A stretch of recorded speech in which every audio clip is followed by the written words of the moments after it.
You have entered a fully immersive map of the universe. It's the most detailed model of the universe to date based on measurement of visible and invisible light, obtained from telescopes located both here on Earth and in outer space. We've charted out a visit through this data for you. Now sit back as we take you on a ride through this virtual universe, starting from the great blue planet we call home.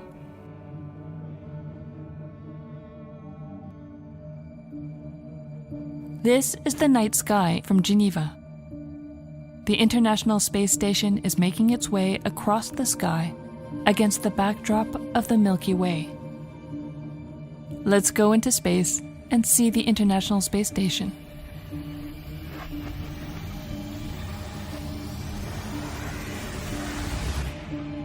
It's orbiting at an altitude of 400 kilometers above the surface of the Earth. Astronauts need a few hours to travel from the Earth to the International Space Station. At the speed of light, about 300,000 kilometers per second, the maximum possible velocity, the journey takes only 1,000th of a second. Let's see what else is orbiting our planet. Each dot represents an artificial satellite. Sputnik was the very first satellite launched into orbit in 1957.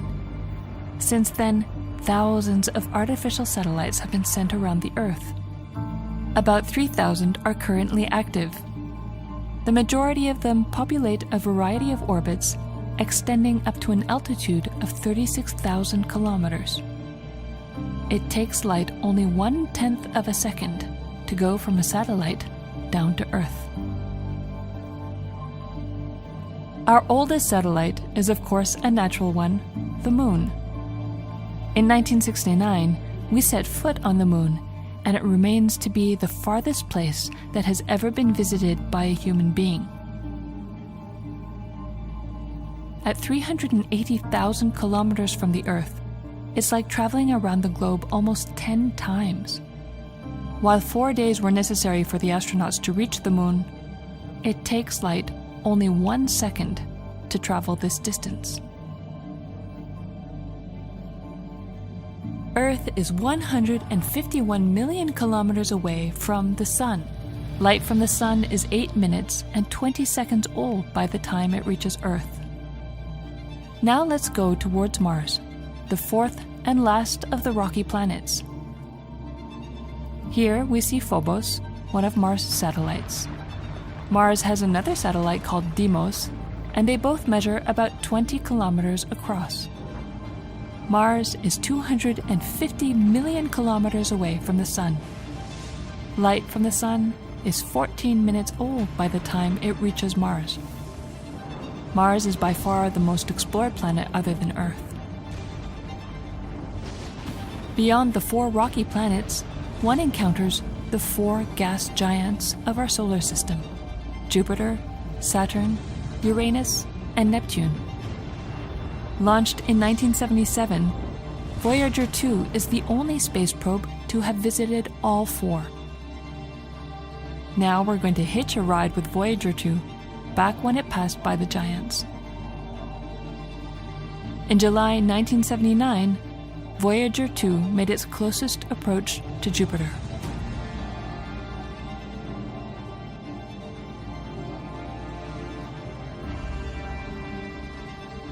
In August 1981, Voyager 2 made its closest approach to Saturn and took detailed pictures of Saturn's rings. At 1.5 billion kilometers away from the Sun, that's twice the distance of Jupiter, or 10 times that of the Earth. Light from the Sun is 1 hour and 23 minutes old by the time it reaches Saturn.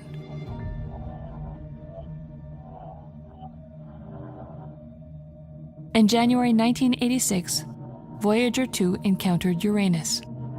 At 3 billion kilometers away from the Sun, sunlight takes 2 hours and 46 minutes to reach Uranus.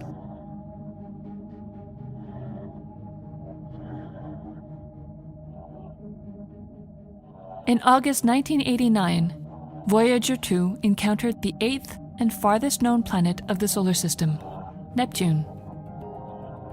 At a distance of 4.5 billion kilometers from the Sun, that's 30 times further away than Earth. Sunlight is about 4 hours and 8 minutes old by the time it reaches Neptune. Let's fast forward to now. Voyager 2 is still out there, as is Voyager 1, also launched in 1977. 3 other space missions are at the outskirts of the solar system. Pioneer 10, launched in 1972, Pioneer 11, launched in 1973, and New Horizons in 2006. The solar system extends beyond the well-known planets into a reservoir of small frozen bodies named the Kuiper Belt. This reservoir is also host to larger bodies. Pluto and Eris are 2 dwarf planets that you can see here by their orbits. The farthest known dwarf planet is called Far, Far Out. Discovered in 2019, it's 140 times further away from the Sun than the Earth. Light from the Sun is 20 hours old by the time it reaches Far, Far Out. From anywhere within the solar system, the patterns in the sky made by the stars and the Milky Way galaxy are still the familiar ones that we see from Earth, outlined here in blue. But when we leave our solar system, our perspective changes and the patterns of the stars begin to shift as we approach the closest neighboring star, Proxima Centauri. The light we see from Proxima Centauri here on Earth is already 4 years old. In other words, if we could travel at light speed, it would take us 4 years to reach Proxima Centauri. We say then that Proxima Centauri is 4 light years away. Compare this to the actual speed of Voyager 1, which is about 75,000 kilometers per hour. It would still take Voyager 1 no less than 60,000 years to reach Proxima Centauri. The patterns of the constellations continue to change shape as we move even further out to a distance of 50 light years. We now reach the star called 51 Pegasi, or 51 Peg, which is host to a planet called 51 Peg b. Planet 51 Peg b is called an exoplanet, since it's located outside of our own solar system. Discovered in 1995, it's the very first exoplanet ever discovered, opening up an entirely new field of research in astronomy.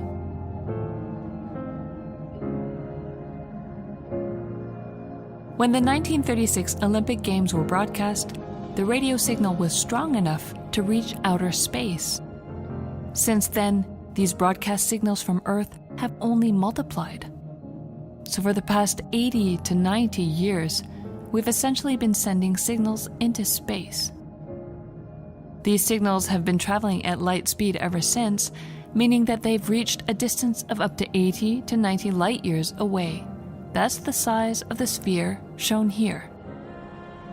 No human has ever been this far from Earth, but it does mark the reach of human-made signals into space. Say goodbye to the stars of the constellations now, as we zoom out to see all of our neighboring stars, the stars that make up our very own galaxy, the Milky Way. The Milky Way is a spiral galaxy, and our Sun is just one of its 200 billion stars. The Milky Way measures about 100,000 light years across. Since the discovery of the first exoplanet 51 Peg b, nearly 5,000 other exoplanets have been discovered. Each dot seen here corresponds to an observed exoplanet. So far, most of these exoplanets have been observed in the neighborhood of the Sun. Astronomers continue to build more powerful tools to scan deeper regions of our galaxy in search of more exoplanets. Based on observation, it's likely that almost every star in the galaxy has several exoplanets. The Milky Way is composed of its 200 billion stars, but also of gas and dust. Recently formed bright stars less than 5 million years ago heat their surrounding gas, forming red patches distributed all along the galactic morphology. The Milky Way is characterized by its flattened shape and the presence of large spiral structures. The stars of the Milky Way look motionless to us, but thanks to the combination of observation and complex numerical simulations, scientists now know that spiral galaxies are evolving and formed billions of years ago. If we speed up time, we can simulate the motion of the Milky Way. Notice how the spiral arms are continuously formed and destroyed. This is due to the combined action of gravity and rotation. Stars are constantly being born in the red regions that show very hot gas.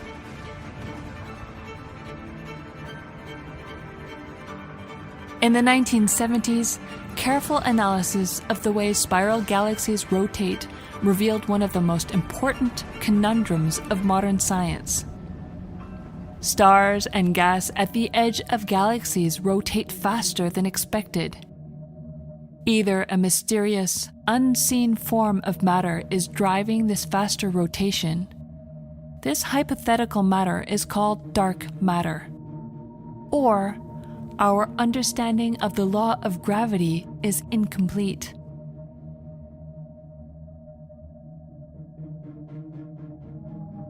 Let's move away now from our galaxy. Our Milky Way is not alone in the universe. It's actually surrounded by tens of smaller satellite galaxies seen here as hazy blobs of light that are either elliptical or irregularly shaped. The majority of the satellite galaxies are very faint, up to 1 million times fainter than the Milky Way itself. But some of them are almost as bright, like the large and small Magellanic Clouds that can be seen from Earth's southern hemisphere with the naked eye. At 2.5 million light-years away, we reach the Andromeda Galaxy, also known as M31, the nearest spiral galaxy to our own Milky Way. Slightly further away, we encounter the Triangulum Galaxy M33. Together with the Milky Way, these three galaxies and their families of dwarfs form what's called the local group, a group of more than 140 galaxies spread over a structure that extends across 20 million light-years. What is the destiny of our galaxy? The two largest galaxies of the local group, the Milky Way and the Andromeda Galaxy, are expected to eventually collide in about 6 billion years owing to their mutual attraction.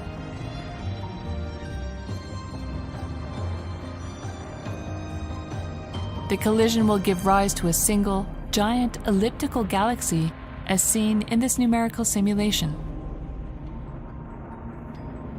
The impact of such a collision will of course have limited influence on the future of humanity, as the Sun will have already ceased to exist for more than 1 billion years.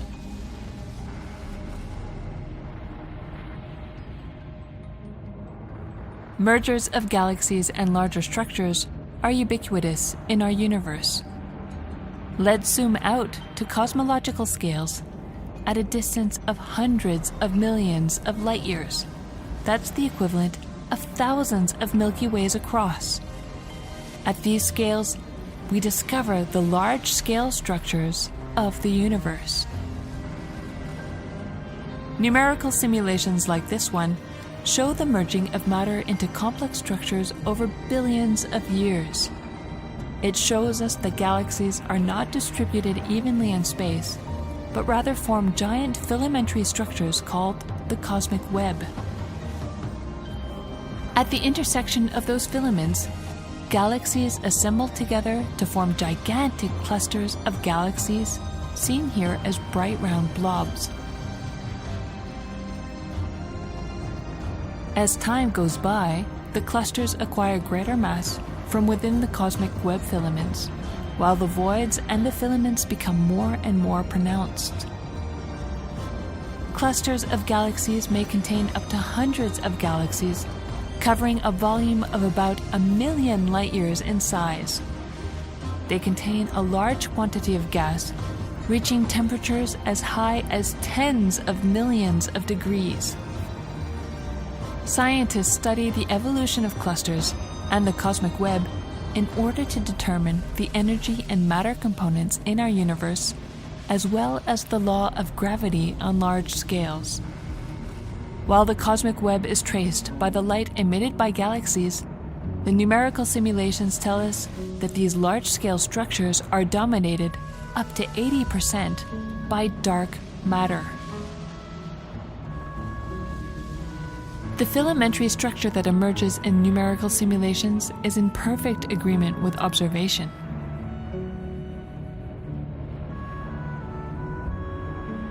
Beyond the simulation box, you can see the most comprehensive database of galaxies as measured by the Sloan Digital Sky Survey, collected throughout 20 years of observation. It consists of the largest, most complete 3D map of observed galaxies in the universe to date and reveals the true large-scale structures of the universe. The data contains artifacts since it's collected from telescopes on Earth.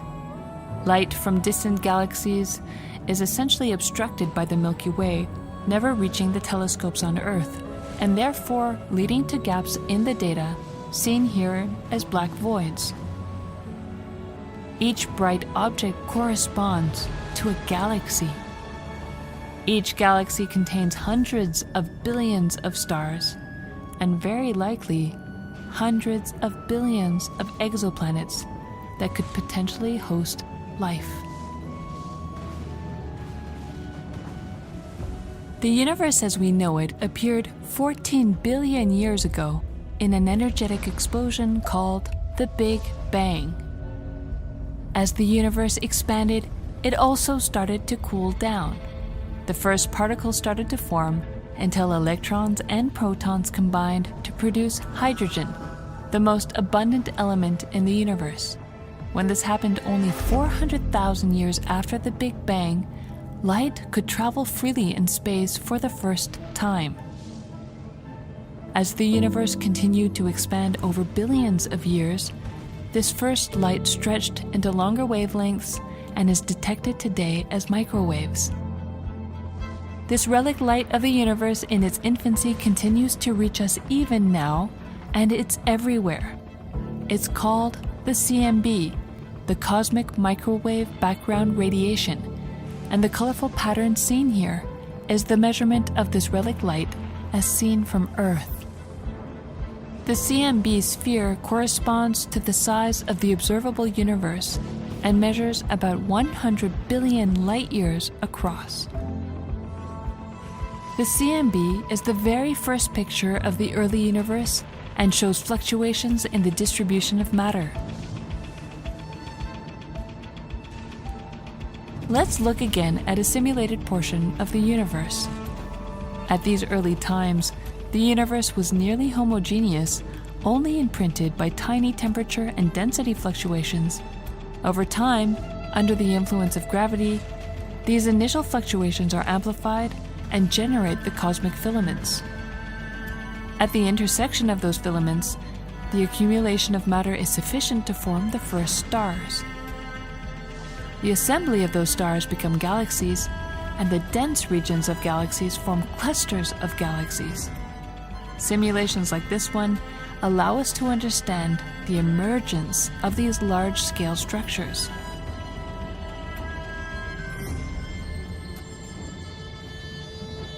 Let's zoom back through the data, through the different scales, back home.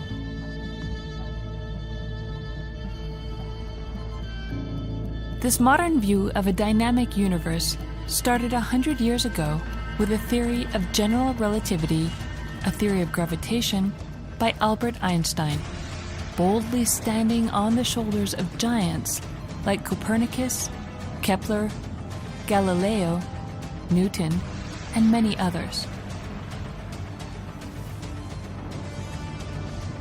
As scientists collect more and more data, as theories evolve, our understanding of the universe will also evolve.